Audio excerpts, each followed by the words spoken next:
Romance de la ropa antigua. Henry James. Hacia mediados del siglo XVIII vivía en la provincia de Massachusetts una dama viuda, madre de 3 hijos. Su nombre es lo de menos. Me tomaré la libertad de llamarla señora Willoughby, un apellido, como el suyo auténtico, de sonido altamente respetable. Había perdido a su marido tras unos 6 años de matrimonio y se había consagrado al cuidado de su progenie.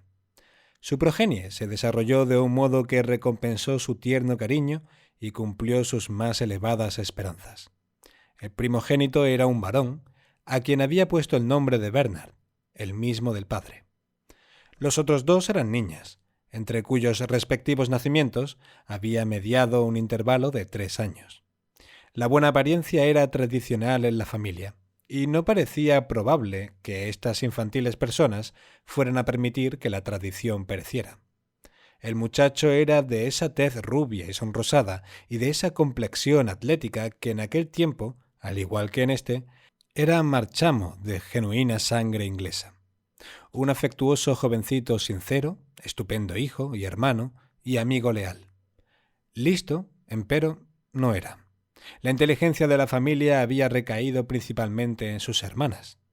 El señor Willoughby había sido un gran lector de Shakespeare, en un tiempo en que semejante afición implicaba mayor penetración espiritual que en nuestros días, y en una comunidad donde hacía falta mucho valor para patrocinar el teatro incluso en privado, y había querido dejar constancia de su admiración por el gran poeta, poniéndoles a sus hijas nombres sacados de sus obras favoritas. A la mayor le dio el encantador nombre de Viola, y a la menor el más serio de Perdita, en recuerdo de otra niña nacida entre las 2, pero que solo vivió unas semanas. Cuando Bernard Willoughby cumplió los 16 años, su madre se armó de valor y se dispuso a ejecutar la postrera voluntad de su marido. Había consistido en un apasionado ruego de que, al llegar a la edad apropiada, su hijo fuese enviado a Inglaterra para completar su educación en la Universidad de Oxford, que había sido el escenario de sus propios estudios. A la señora Willoughby, su hijo le importaba el triple que sus 2 hijas juntas, pero le importaban más los deseos de su marido, con que reprimió sus sollozos y preparó el baúl de su hijo y su sencilla vestimenta provinciana, y lo envió al otro lado del océano. Bernard fue inscrito en la facultad de su padre y pasó 5 años en Inglaterra, sin grandes honores, la verdad sea dicha, pero con una amplia ración de diversiones y ningún descrédito. Al dejar la universidad, realizó un viaje por Francia. En su 23º aniversario, embarcó de regreso a casa, dispuesto a valorar la pobre pequeña Nueva Inglaterra, en aquel tiempo Nueva Inglaterra era muy pequeña, como un lugar de residencia enteramente insoportable. Pero en casa se habían producido cambios, no menos que las opiniones del señorito Bernard. Halló bastante habitable la casa de su madre y a sus 2 pequeñas hermanas convertidas en 2 guapísimas señoritas, con los mismos talentos y gracias que las jóvenes británicas, sumados a cierta agradable brusquerie y originalidad propia que, aunque no era un talento, desde luego las hacía aún más graciosas. Confidencialmente, Bernard le aseguró a su madre que sus hermanas no tenían nada que envidiar a las más distinguidas muchachas de Inglaterra, a consecuencia de lo cual la pobre señora Willoughby se envaneció bastante de sus hijas. Tal era la opinión de Bernard, y tal, multiplicada por 10, era la opinión del señor Arthur Lloyd. Este caballero, me apresuro a agregar, era un compañero de estudios del señorito Bernard, un joven de reputada familia, de buen natural y de cuantiosa fortuna. Este último accesorio se proponía invertirlo en negocios en este país. Él y Bernard eran íntimos amigos. Habían cruzado el océano juntos y el joven norteamericano no había dudado en presentarlo en casa de su madre, donde había causado una impresión tan buena como la que él mismo había recibido y de la cual acabo de suministrar un indicio. En aquella época, las 2 hermanas estaban en plena lozanía de su juvenil floración. Cada una de ellas, por supuesto, manifestaba esta natural brillantez de la manera que más le cuadraba. Eran disímiles tanto en apariencia como en carácter. Viola, la mayor, de 22 años recién cumplidos, era alta y clara, de calmosos ojos grises y cabellos de color castaño rojizo. Un muy remoto parecido con la Viola de la comedia de Shakespeare, a la cual imagino como una criatura morena, con permiso de ustedes, pero delgada, briosa, plena de las más tiernas y elevadas emociones. La señorita Willoughby, con su intensa blancura de piel, sus bien torneados brazos, su majestuosa estatura y su pausado hablar, no estaba hecha para la aventura. Nunca se habría puesto unas calzas y una camisa masculinas. Y a decir verdad, siendo una belleza muy corpulenta, acaso es una suerte que no lo hiciera. También Perdita habría debido cambiar la dulce melancolía de su nombre por algo más en consonancia con su aspecto y temperamento. Era morena a ultranza, baja de estatura, ligera de pies, con ojos oscuros plenos de fuego y animación. Desde niña había sido una criatura de sonrisas y alegría, y cuando uno hablaba con ella, lejos de hacerlo esperar como era costumbre en su bella hermana, quien lo estudiaba uno con sus más bien fríos ojos grises, le daba a escoger entre media docena de respuestas antes de que uno hubiera terminado de pronunciar sus frases. Las jóvenes se alegraron muchísimo de volver a ver a su hermano, mas se descubrieron bastante capaces de reservar cierta porción de entusiasmo para destinarla al amigo de su hermano.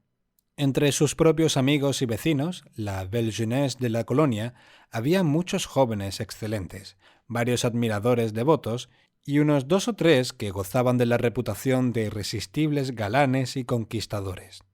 Pero los lugareños ardides y la algo ruda galantería de estos honrados colonos incipientes quedaron completamente eclipsados ante la buena apariencia, las elegantes ropas, el respetuoso empressement, la perfecta cortesía, la inmensa cultura del señor Arthur Lloyd. En realidad no era ningún dechado. Era un franco, resuelto, instruido joven, rico en libras esterlinas, en salud y anodinas esperanzas, y en un pequeño capital de afectos por invertir. Pero era un caballero. Poseía un hermoso rostro, había estudiado y viajado, hablaba francés, tocaba la flauta y declamaba versos con muy buen gusto. Había una docena de razones para que de sopetón la señora Willoughby y su hermana menor se volvieran sobremanera exigentes en su elección de amistades masculinas. La imaginación de la mujer está particularmente adaptada a las diversas pequeñas convenciones y misterios de la buena sociedad. La conversación del señor Lloyd les reveló a nuestras jóvenes doncellas de Nueva Inglaterra muchísimo más de lo que él creyó sobre las personas de alcurnia de las capitales europeas. Era fascinante sentarse a oír charlar a él y Bernard sobre las personas extraordinarias y las cosas extraordinarias que ambos habían visto.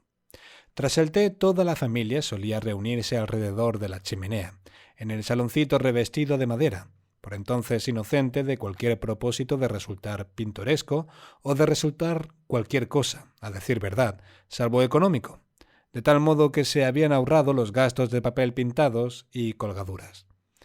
Y los dos jóvenes aludían discretamente el uno para el otro, desde los extremos opuestos de la alfombra, esta, esa y aquella aventura. Muchas veces, Viola y Perdita habrían dado cualquier cosa por saber exactamente de qué aventura se trataba y dónde ocurrió y quién participó y qué llevaban puesto las mujeres. Mas en aquel tiempo no se consideraba correcto que una joven bien educada interviniese en la conversación por iniciativa propia o formulase excesivas preguntas. Y por lo tanto, las pobres muchachas se parapetaban ansiosas detrás de la curiosidad, más lánguida o más discreta, de su madre. Que las dos eran muy atractivas fue algo que Arthur Lloyd no tardó en descubrir, pero necesitó más tiempo para decidir cuál poseía mayores encantos. Tuvo un fuerte presagio, una sensación de una naturaleza demasiado enteramente alegre para aplicarle el calificativo de ominosa, de que estaba destinado a llevar al altar a una de ellas. Sin embargo, era incapaz de llegar a una preferencia. Y para tal ceremonia ciertamente era indispensable una preferencia, por cuanto Lloyd tenía demasiada sangre joven como para avenirse a la idea de elegir echándolo a suertes y verse desposeído del celestial deleite de enamorarse. Resolvió tomarse las cosas con calma y aguardar hasta que hablara su corazón. Mientras tanto, llevaba una existencia muy agradable. La señora Willoughby hacía gala de una digna indiferencia ante sus intenciones, tan lejana de despreocuparse de la honra de sus hijas como de mostrar esa insoportable alacridad por hacerlo comprometerse que tantísimas veces él, en su calidad de joven con posibles, había notado en las venerables damas de sus islas natales. En cuanto a Bernard, lo único que él pedía era que su amigo tratara a sus hermanas como si fueran suyas, y en cuanto a las propias lindas criaturas, por mucho que cada una anhelara secretamente el monopolio de las atenciones del señor Lloyd, se ciñeron a un proceder muy decoroso y humilde y discreto. En su trato mutuo, empero, ellas estaban algo más a la ofensiva. Eran buenas amigas fraternas, entre las cuales habría hecho falta más de un día para que germinara y fructificara la semilla de los celos. Pero ambas pensaban que esa semilla había quedado sembrada el día en que el señor Lloyd llegó a la casa. Cada una determinó que, de no cumplirse sus esperanzas, soportaría la decepción en silencio, y que nadie llegaría a sospechar nada, pues aunque sentían un amor fuerte, asimismo sentían una fuerte soberbia. Pero cada uno rezaba en secreto, pese a todo, para que sobre ella recayera la gloria. Tuvieron necesidad de una gran cantidad de paciencia, de autodominio y de disimulo. En aquel tiempo, una joven que se preciara no podía permitirse hacer ninguna insinuación, ni casi responder, de hecho, a las que se le hacían. Lo correcto era que permaneciera inmóvil en su asiento con la mirada en la alfombra, contemplando el lugar donde caería el mágico pañuelo. El pobre Arthur Lloyd estaba obligado a llevar a cabo su cortejo en el saloncito revestido de madera, bajo la mirada de la señora Willoughby, de Bernard y de su futura cuñada. Pero la juventud y el amor son tan astutos que era posible intercambiar un centenar de minúsculas señas y promesas sin que las detectara ninguno de aquellos 3 pares de ojos. Las dos muchachas compartían la misma habitación y el mismo lecho, con que durante largas horas estaban juntas cada una bajo la observación directa de la otra. Empero, el saberse recíprocamente espiadas no introdujo ni un ápice de diferencia en los pequeños servicios que se prestaban mutuamente, ni en las diversas tareas domésticas que desempeñaban en común. Ninguna desertó ni titubeó ante las silenciosas baterías de la mirada de su hermana. El solo cambio notable que se verificó en sus costumbres fue que ahora tenían menos cosas que contarse una a la otra. Era imposible hablar sobre el señor Lloyd y era ridículo hablar sobre cualquier otra cosa. Por el tácito acuerdo empezaron a lucir sus mejores ropas y a emplear pequeños instrumentos de coquetería, en forma de cintas y moños y volantes, permitidos por la más incorruptible modestia. De esa misma guisa muda establecieron un pequeño pacto de sinceridad sobre estos delicados menesteres. ¿Quedó mejor así?, preguntaba Viola, prendiéndose al corpiño un conjunto de cintas y apartando del espejo la mirada para dirigírsela a su hermana. Solemnemente, Perdita alzaba la vista de su propia labor y examinaba el ornato. «Creo que sería preferible que añadieras una lazada más», decía con gran gravedad, mirando intensamente a su hermana con ojos que agregaban «palabra de honor». Así estaban continuamente cosiendo y modificando sus faldas y planchando sus muselinas y urdiendo lociones y pomadas y cosméticos como las mujeres del hogar del vicario de Wakefield.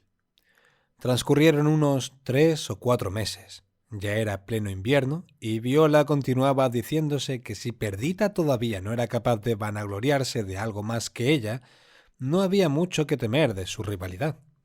Pero a estas alturas Perdita, la encantadora Perdita, tenía la impresión de que su secretismo se había vuelto 10 veces más precioso que el de su hermana. Una tarde, la mayor de las señoritas Willoughby estaba sentada a solas ante el espejo de su tocador, desenredándose los luengos cabellos. Había empezado al anochecer y cada vez había menos luz. Encendió las 2 velas a ambos lados del marco del espejo y después se acercó a la ventana para cerrar las cortinas. Era un gris atardecer decembrino. El panorama se veía vacío y desolado y el cielo estaba cubierto de nubes nubosas. Al extremo del amplio jardín al cual daba la ventana había una tapia con una puertecita trasera que comunicaba con un callejón.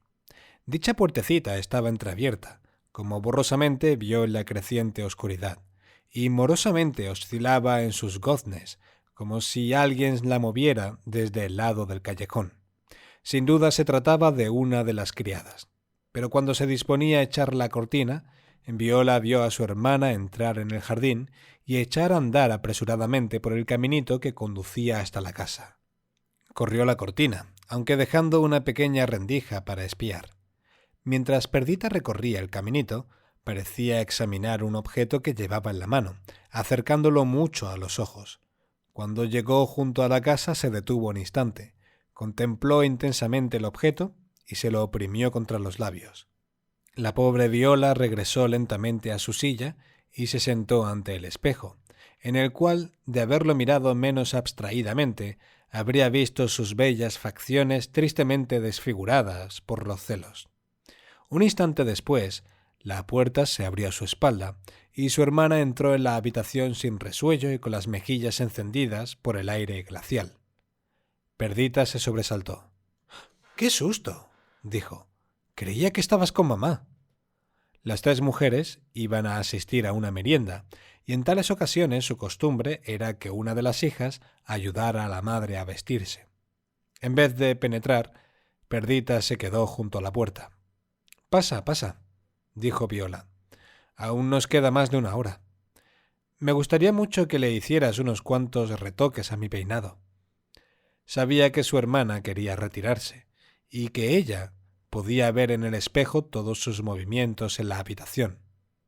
«Vamos, ayúdame a peinarme», dijo, «y después yo iré a ayudar a mamá».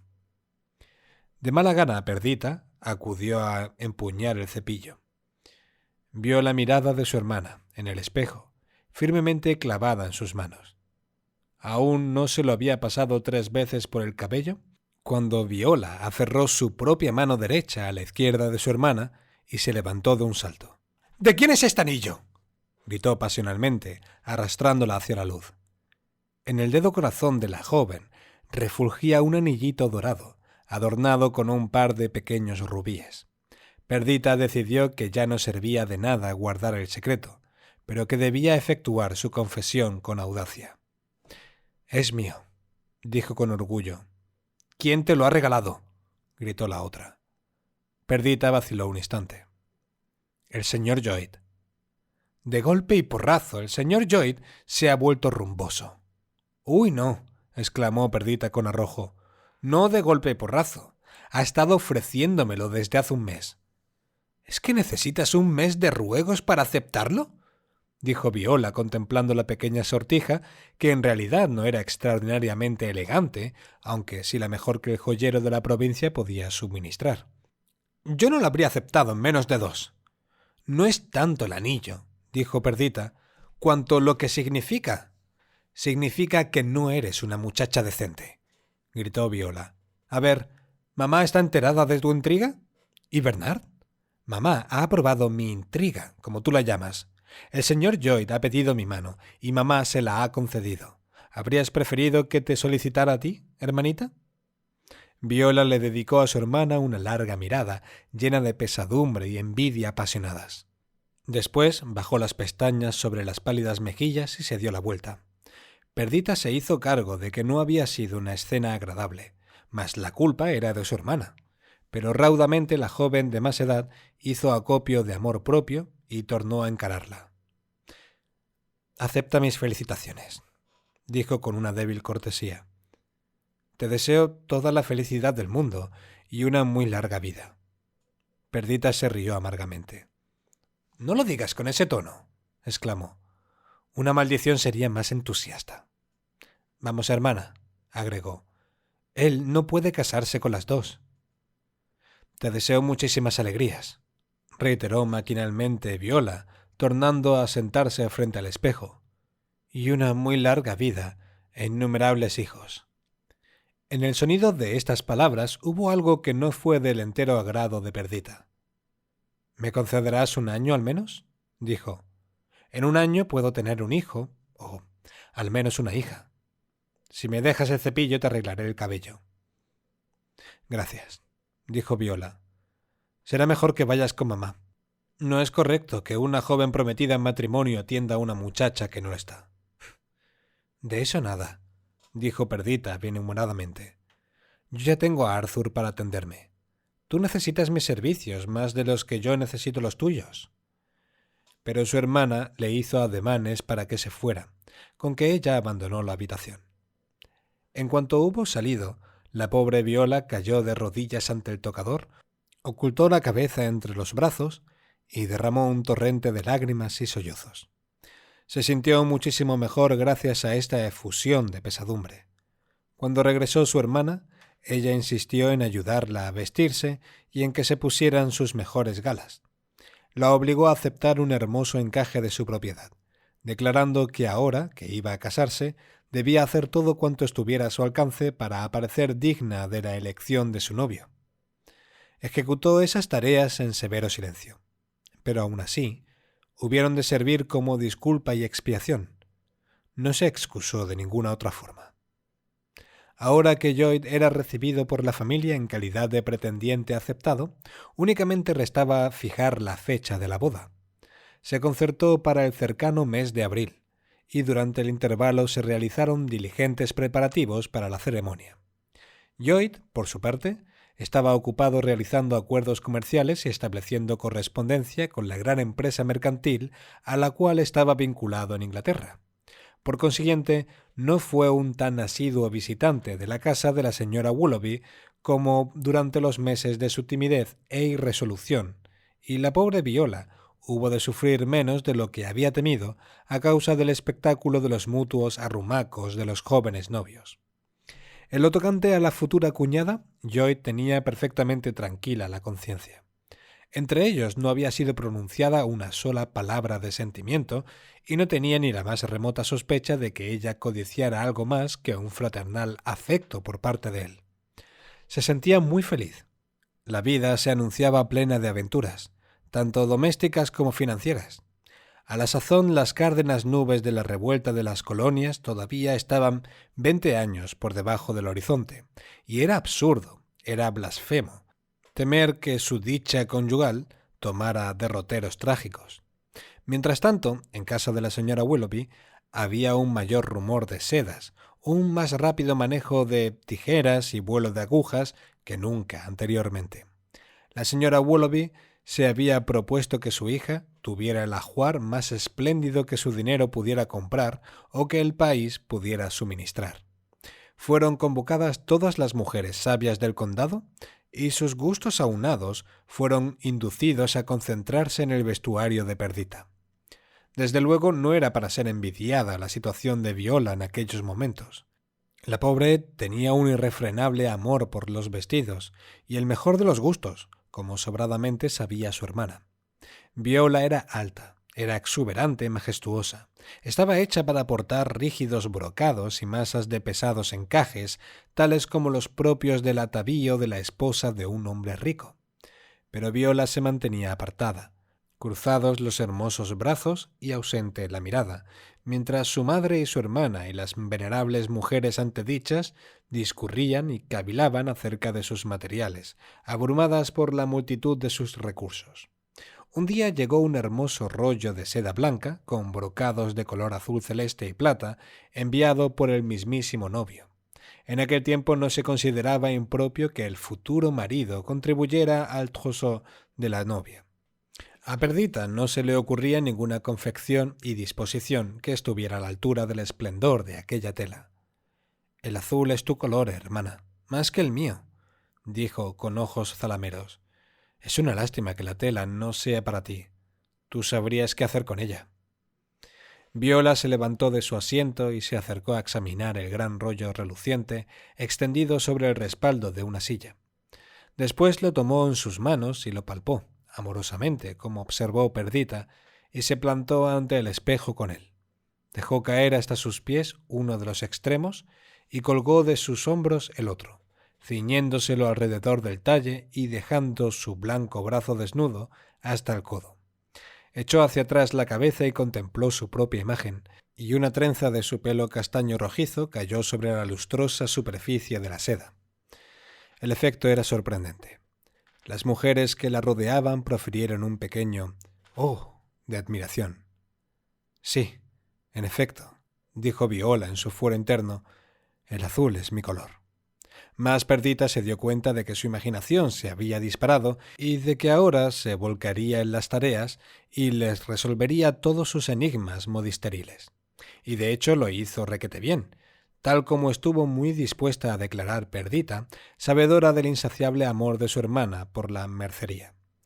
Metros y metros de preciosas sedas y satenes, de muselinas, terciopelos y encajes pasaron por sus hábiles manos sin que de sus labios brotara una sola palabra de envidia.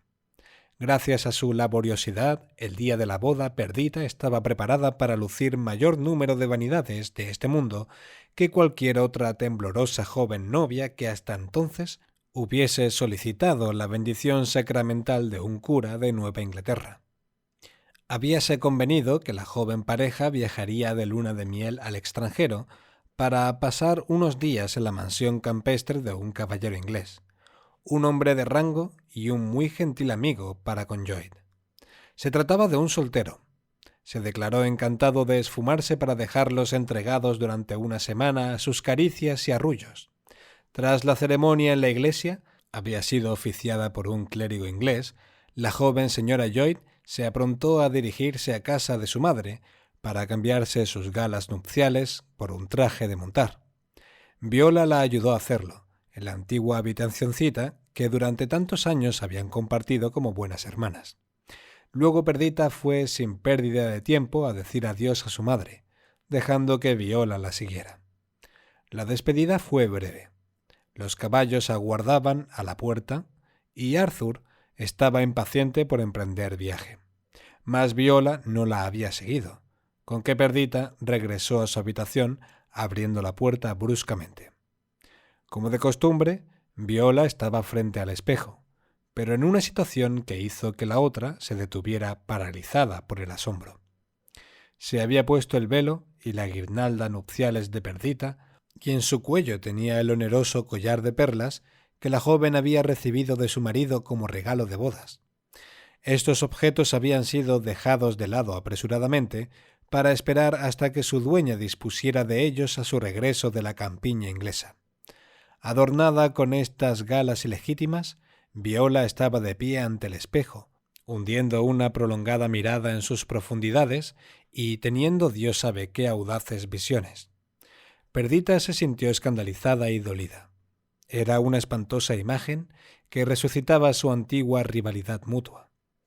Avanzó un paso hacia su hermana, como para arrancarle el velo y las flores, mas, habiendo percibido la mirada de Viola en el espejo, se detuvo. «Adiós, Viola», dijo. «Por lo menos habrías podido esperar a que me hubiera marchado». Y apresuradamente salió de la habitación. El señor Lloyd había comprado una casa en Boston que, según el gusto de aquel tiempo, era considerada un prodigio de elegancia y comodidad, y aquí muy pronto se estableció con su joven esposa. De esta guisa quedó separado de la residencia de su suegra por una distancia de 30 kilómetros. En aquella era de primitivos caminos y transportes, 30 kilómetros eran como 150 de los actuales, con que la señora Willoughby vio escasamente a su hija durante su primer año de matrimonio. Sufrió no poco por su ausencia, y su pesar no se vio aminorado por la actitud de Viola, quien había caído en un estado de apatía y languidez que hacía imprescindible para su recuperación un cambio de escenario y ambiente. La verdadera causa del decaimiento de la muchacha será adivinada sin dificultad por el lector. Sin embargo, la señora Willoughby y sus compañeras de cotilleo consideraron que su mal era puramente físico y no dudaron de que obtendría alivio del remedio precitado. En consecuencia, su madre gestionó en su nombre una visita a unos parientes de su difunto esposo residentes en Nueva York, que siempre estaban quejándose de lo poco que veían a sus primos de Nueva Inglaterra. Viola les fue enviada a estas buenas personas con una escolta apropiada, y permaneció con ellas varios meses. En el intervalo, su hermano Bernard, que había empezado a ejercer como abogado, se resolvió a tomar esposa. Viola retornó a casa para la boda, aparentemente curada de su melancolía, con encendidos colores en las mejillas y una orgullosa sonrisa en los labios. Arthur Lloyd se vino desde Boston para asistir a la boda de su cuñado, pero sin su esposa, quien en breve esperaba dar a luz. Hacía casi un año que Viola no lo veía. Se alegró, sin saber muy bien por qué, de que Perdita se hubiera quedado en su casa. Arthur parecía feliz, pero estaba más serio y solemne que antes del matrimonio. A ella se le antojó que tenía un aspecto interesante, pues aunque este vocablo en su sentido moderno todavía no ha sido inventado, podemos estar seguros de que la idea sí. La verdad es que sencillamente estaba preocupado por el inminente trance de su esposa. Pese a ello, de ningún modo dejó de observar la belleza y esplendor de Viola y cómo casi borraba del mapa a la pobre novia. La asignación que antaño Perdita recibía para comprar ropa le había sido transferida ahora a su hermana, quien ciertamente le sacaba el máximo partido. La mañana inmediatamente posterior a la boda, Lloyd hizo colocar una silla de montar femenina en el caballo del criado con que él se había venido desde la ciudad y salió a dar un paseo ecuestre con Viola. Era una clara mañana contagiosa de enero. El suelo estaba limpio y firme y los caballos en buenas condiciones. Por no hablar de Viola, que estaba preciosa con su empenachado sombrero y su chaqueta azul de montar forrada con pieles. Cabalgaron toda la mañana, se extraviaron y se vieron obligados a detenerse a almorzar en una alquería. Ya había caído la temprana noche invernal cuando lograron regresar. La señora Willoughby los recibió con cara larga. A mediodía había llegado un mensajero despachado por la señora Lloyd. Había empezado a sentirse enferma y anhelaba el inmediato regreso de su marido. El joven profirió una blasfemia al pensar que había perdido varias horas y que, cabalgando sin descanso, ya habría podido estar junto a su esposa. No accedió a quedarse a tomar un bocado de cenar, sino que montó en el caballo del mensajero y partió al galope. A medianoche llegó a su hogar. Su esposa había parido una niña. «Ah, ¿por qué no has estado conmigo?», dijo ella, al llegarse él a la vera de su lecho. Había salido en cuando se presentó el mensajero. «Estaba con Viola», dijo él inocentemente. La señora Lloyd articuló un pequeño gemido y volvió la cabeza. Pero la convalecencia iba muy bien, y durante una semana fue ininterrumpida su mejoría. Finalmente empeoró, a causa de alguna imprudencia en la dieta o de su afán por abandonar el lecho. Se presentaron complicaciones, y la pobre mujer empeoró velozmente.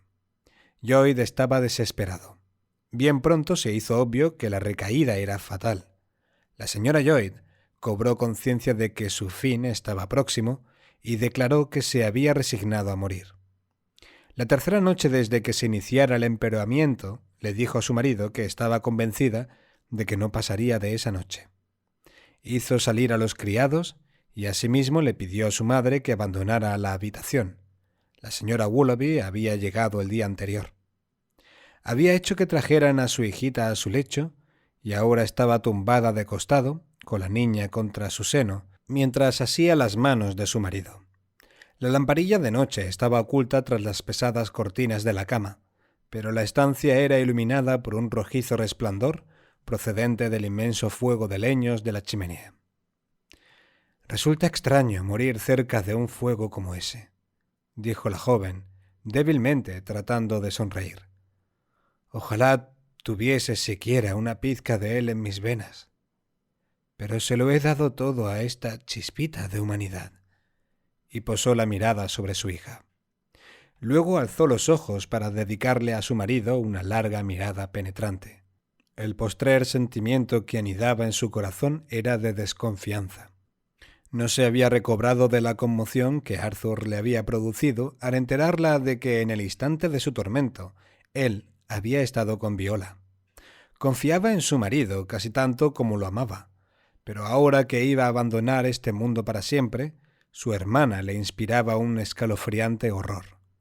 En el fondo sabía que Viola nunca había dejado de envidiarle su buena suerte, y un año de feliz seguridad no había borrado la imagen de la joven ataviada con sus galas nupciales y sonriendo con imaginado triunfo. Ahora que Arthur iba a quedar solo, ¿qué no haría Viola? Era hermosa, era insinuante. ¿Qué artificios no utilizaría, qué impresión no causaría en el melancólico corazón del joven? En silencio, la señora Lloyd miró a su marido. Resultaba difícil, pensándolo bien, dudar de su fidelidad. Sus hermosos ojos rebosaban de lágrimas, su rostro se convulsionaba por los sollozos. El asimiento de sus manos era cálido y apasionado. Cuán noble parecía, cuán tierno, cuán fiel y devoto. No, pensó Perdita, no está hecho para una mujer como Viola. Jamás me olvidará. Ni realmente Viola lo ama. Lo único que ama es el lujo, los vestidos y las joyas. Y posó la mirada sobre sus pálidas manos, que la generosidad de su marido había cubierto de anillos, y sobre los fruncidos de encaje que formaban el reborde de su camisón. Viola me envidia más los anillos y los encajes que a mi marido. En aquel momento el pensar en la rapacidad de su hermana semejó proyectar una negra sombra entre ella y la indefensa figura de su hijita. Arthur, dijo, tienes que quitarme todos los anillos. No deseo ser enterrado con ellos puestos. Algún día mi hija los llevará. Mis anillos y mis encajes y sedas. Hoy he hecho que los sacaran y me los mostraran. Es un magnífico vestuario, no hay ninguno comparable en toda la provincia. Puedo decirlo sin vanidad ahora que ya no será mío. Será un magnífico legado para mi hija cuando se haga mayor. En él hay cosas que un hombre no puede comprar 2 veces, y si se pierden, no hay medio de volver a tenerlas. Con que guárdalas bien. 1 docena de ellas se las lego a Viola. Ya se las he especificado a mi madre. Le doy aquel vestido de seda recamado de azul y plata. Es perfecto para ella. Yo solo lo llevé una vez, no me sentaba nada bien. Pero lo demás debe ser guardado como oro en paño para esta pequeña inocente. Es providencial que su color sea el mismo que el mío. Podrá llevar mis vestidos. Tiene los ojos de su madre. Ya sabes que las modas se repiten cada 20 años. Podrá llevar mis vestidos sin retocarlos. Hasta que crezca lo suficiente, reposarán envueltos en alcánfor y pétalos de rosa y conservarán sus colores en la dulcemente perfumada oscuridad. Tendrá el pelo negro. Se vestirá con mi satén granate. ¿Me lo prometes, Arthur? ¿Qué he de prometerte, cariño? Prométeme que preservarás los vestidos de tu pobre esposa. ¿Acaso temes que los venda? No, sino que se pierdan. Mi madre los envolverá adecuadamente y tú los guardarás con doble cerradura. ¿Te acuerdas del gran baúl que hay en el ático reforzado con hierro? Es enorme e inviolable. Ahí podrás meterlos todos. Mi madre y el ama de llaves lo harán y te entregarán la llave. Y tú guardarás la llave en tu secreter y jamás se la entregarás a nadie que no sea tu hija. ¿Me lo prometes? Oh, sí, te lo prometo, dijo Lloyd, desconcertado ante la intensidad con que su esposa parecía aferrada a aquel plan. ¿Lo juras? Insistió Perdita. Sí, lo juro. Bien. Confío en ti. Confío en ti, dijo la pobre mujer, mirándola a los ojos con una mirada en que él, si hubiera intuido las vagas aprensiones de ella, habría podido leer una advertencia no menos que una súplica. Lloyd sobrellevó su pérdida con entereza y hombría. 1 mes después de la muerte de su esposa, en el decurso de sus negocios, surgieron circunstancias que le ofrecieron la oportunidad de viajar a Inglaterra. Abrazó tal oportunidad como un remedio contra la tristeza. Estuvo ausente casi 1 año, durante el cual su hijita quedó bajo los tiernos cuidados y mimos de la abuela. A su regreso, volvió a abrir de par en par las puertas de su casa y proclamó su intención de reincorporarse a la vida social como en la época de su esposa. Muy pronto oyéronse predicciones de que no tardaría en casarse de nuevo, y hubo por lo menos una docena de muchachas, de quien se puede decir que no fue por culpa de ellas, y durante 6 meses tras su regreso, la predicción se incumplió. Durante este intervalo su hijita siguió en manos de la señora Willoughby, pues ésta le aseveró a su yerno que un cambio de residencia a tan temprana edad era arriesgado para la salud. Finalmente, empero, él declaró que su corazón ansiaba la presencia de la pequeña y que debía serle reintegrada. Mandó su carruaje y su ama de llaves para recogerla. A la señora Willoughby le entró terror de que a su nietecita le ocurriera algún percance por el camino, y ante la manifestación de tal sentimiento, Viola se ofreció a acompañarla durante el viaje. Podría regresar al día siguiente. Así es que marchó a Boston con su sobrinita, y el señor Lloyd se la encontró ante el umbral de su casa, emocionado de gratitud ante su amabilidad. En vez de regresar al día siguiente, Viola se quedó allí toda la semana, y cuando por fin volvió a su casa, solo lo hizo para llevarse algunas de sus cosas. Arthur y la niña no querían ni oír hablar de su marcha. La pequeña lloraba y gemía si Viola la dejaba, y ante la visión de su decaimiento, Arthur enloquecía y juraba que también ella iba a morir. En definitiva, nada los tranquilizaba, excepto que Viola se quedara hasta que la criaturita se hubiese acostumbrado a las caras desconocidas. El acostumbramiento tardó 2 meses en producirse, pues no fue hasta que hubo transcurrido ese plazo cuando Viola se despidió de su cuñado. La señora Willoughby se había incomodado e irritado ante la prolongada ausencia de su hija. Había declarado que no era decorosa y que estaba siendo la comidilla de toda la región. Había transigido únicamente porque, sin la presencia de la joven, su hogar gozó de un inusitado período de paz. Bernard Willoughby continuaba viviendo en casa de su madre junto con su esposa, y entre ésta y su cuñada existía una amarga hostilidad.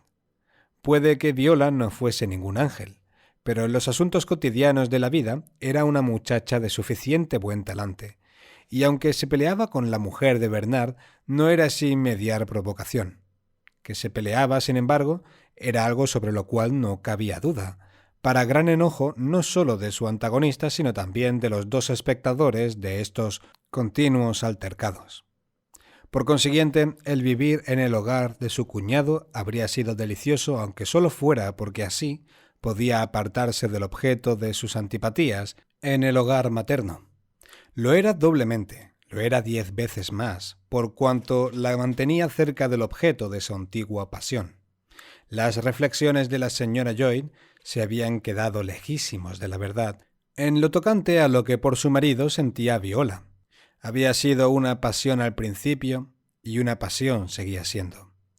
Una pasión los efluvios de cuyo radiante calor no tardó en notar el señor Lloyd, atemperados para acomodarse al delicado estado de los sentimientos de éste.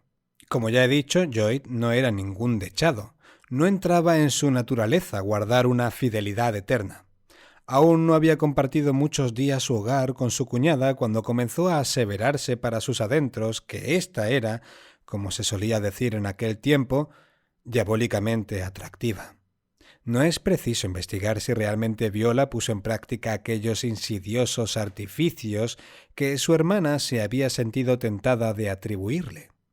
Basta decir que siempre hallaba el modo de aparecerse en su aspecto más favorecedor. Todas las mañanas se sentaba junto a la gran chimenea del comedor con una labor de ganchillo, mientras a sus pies su sobrinita retozaba sobre la alfombra o sobre la cola de su vestido y jugaba con sus ovillos de lana. Muy insensible habría sido Lloyd si hubiese permanecido indiferente a las ricas sugerencias de aquel cuadro encantador. Adoraba portentosamente a su hijita y nunca se cansaba de cogerla en brazos y de lanzarla al aire para que volviera a recogerla, haciéndola gorjear de alegría. No pocas veces, sin embargo, se permitía mayores libertades de lo que por ahora la pequeña estaba dispuesta a tolerar, y ésta vociferaba súbitamente su desagrado. Entonces Viola depositaba la labor y tendía sus bellas manos con la grave sonrisa de una joven cuya virginal imaginación le hubiera revelado todas las artes apaciguadoras de una madre. Lloyd le entregaba a la niña. Sus miradas se encontraban, sus manos se rozaban, y Viola apagaba los infantiles sollozos sobre los níveos pliegues del tocado que cruzaba su pechera. Su dignidad era perfecta, y nada podía ser menos intrusivo que el modo en que hacía uso de la hospitalidad de su cuñado. Casi se habría podido decir, quizá, que en su reserva había algo de osquedad. Lloyd experimentaba la provocativa sensación de que ella estaba en la casa y sin embargo era inabordable. Media hora después de la cena, al mismísimo inicio de las largas veladas invernales, ella encendía su vela, le hacía una asaz respetuosa reverencia al joven y marchaba a acostarse. Si esto eran artificios, Viola era una gran artífice. Pero el efecto de los mismos eran tan suave, tan paulatino, estaban calculados para influir sobre el alma del joven viudo con un crescendo tan exquisitamente matizado que, como ya ha visto el lector, hicieron falta varias semanas para que Viola principiara a sentirse segura de que sus ganancias habrían de compensar su desembolso. Una vez que adquirió esta convicción interior, hizo el equipaje y regresó a casa de su madre.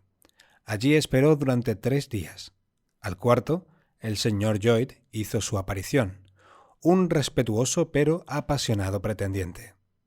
Viola lo escuchó hasta el final con gran humildad y lo aceptó con infinito recato. Es difícil creer que la señora Lloyd le habría perdonado esto a su marido. Mas si algo habría podido desarmar su resentimiento, habría sido la ceremoniosa continencia de aquella entrevista. Viola le impuso a su novio un brevísimo periodo de noviazgo. Se casaron, como convenía, en la más estricta intimidad, casi en secreto, con la esperanza, tal vez, como a la sazón alguien sugirió maliciosamente, de que la anterior señora Lloyd no llegara a enterarse. Según toda apariencia, el casamiento era venturoso, y cada una de las partes obtenía lo que había deseado. Lloyd, una mujer diabólicamente atractiva, y Viola... Pero hasta ahora los deseos de Viola, como habrá advertido el lector, tienen mucho de misteriosos. En su mutua felicidad hubo, a la hora de la verdad, 2 sombras. Pero el tiempo podría acaso desvanecerlas. Durante los primeros 3 años de su matrimonio, la señora Lloyd no consiguió ser madre, y por su parte, su marido sufrió grandes descalabros económicos. Esta última circunstancia motivó una drástica reducción de gastos y por fuerza Viola no pudo llevar la vida de una gran dama en la misma medida que su hermana. Se las industrió, no obstante, para representar con ininterrumpida constancia el papel de mujer elegante, aunque hay que confesar que ello requería el despliegue de un ingenio mayor de lo que corresponde a un auténtico sosiego aristocrático. Desde hacía mucho tiempo había comprobado que el suntuoso vestuario de su hermana había sido secuestrado en beneficio de su hija y estaba languideciendo en la desagradecida oscuridad del polvoriento ático. Era indignante pensar que aquellas gloriosas telas esperarían hasta que las reclamase una niña que se sentaba en una sillita y tomaba leche con migas en una cuchara de madera. Viola tuvo el buen gusto, empero, de no hablar del asunto hasta que hubieron expirado varios meses. Entonces, por fin, tímidamente abordó a su marido.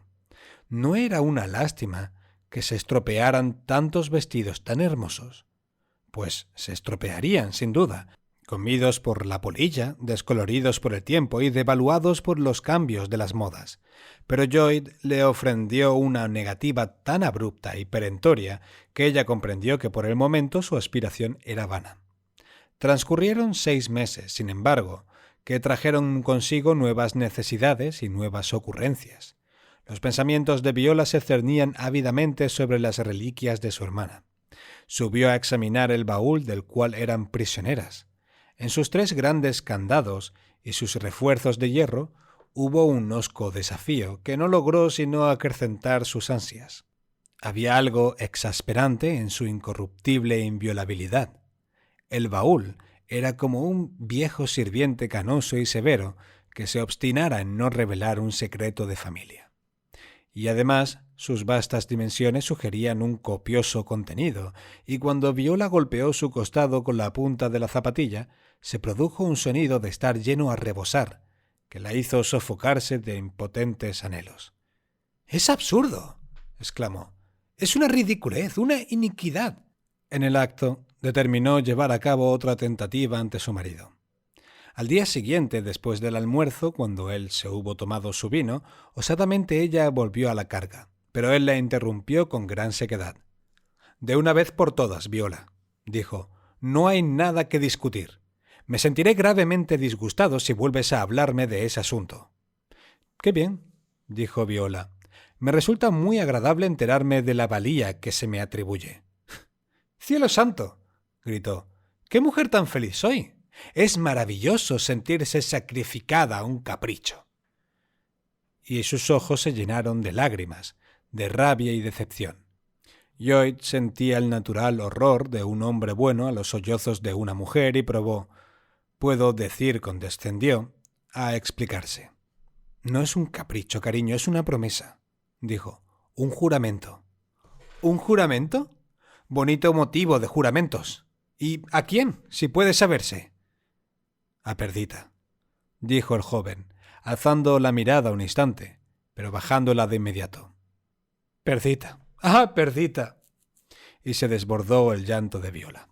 Su pecho se estremeció en tempestuosos sollozos, unos sollozos que eran la retardada reproducción del violento acceso de llanto que la invadiera la noche en que se enteró del compromiso de su hermana. Se había figurado, en sus mejores momentos, que sus celos habían desaparecido, mas he aquí que volvían a hervir tan fieros como siempre. «¿Y si me haces el favor?» «¿Qué derecho?», gritó, «tenía Perdita a disponer de mi futuro? ¿Qué derecho tenía a obligarte a la mezquindad y a la crueldad? ¡Ah! ¡Qué digno lugar ocupo y qué bonito papel represento! Tengo que conformarme con lo que Perdita dejó. ¿Y qué es lo que dejó? Hasta ahora no lo he sabido. Nada, nada, nada». Esto fue un razonamiento muy endeble, pero un apasionamiento muy efectivo. Lloyd pasó el brazo alrededor del talle de su esposa y trató de darle un beso, pero Viola lo rechazó con olímpico desdén. Pobre hombre. Había ambicionado una mujer diabólicamente atractiva y la había conseguido. Fue insoportable aquel desdén. Salió de la estancia mientras le zumbaban los oídos, indeciso, turbado. Ante él estaba el secreter, y en éste la sagrada llave con que su propia mano había echado el triple cerrojo. Se acercó y lo abrió, y extrajo de un cajón secreto la llave, envuelta en un paquetito que él mismo había sellado con su propio noble blasón heráldico. «Teneo», rezaba la divisa, «yo guardo». Pero no se atrevió a devolverla a su escondite. La arrojó sobre la mesa de su esposa. «¡Quédatela!», gritó ella. «No la quiero. La odio». «Yo me lavo las manos de este asunto», dijo su marido.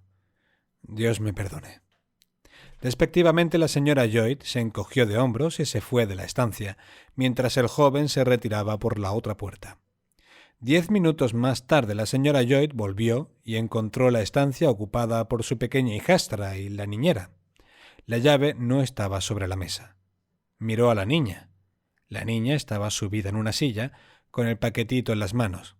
Había roto el sello con sus propios deditos. Prestadamente, la señora Lloyd se apoderó de la llave. A la hora habitual de la cena, Arthur Lloyd regresó de su contaduría. Era el mes de junio, y mientras la cena se servía todavía duraba la luz diurna. La comida estaba sobre la mesa, pero la señora Lloyd no comparecía.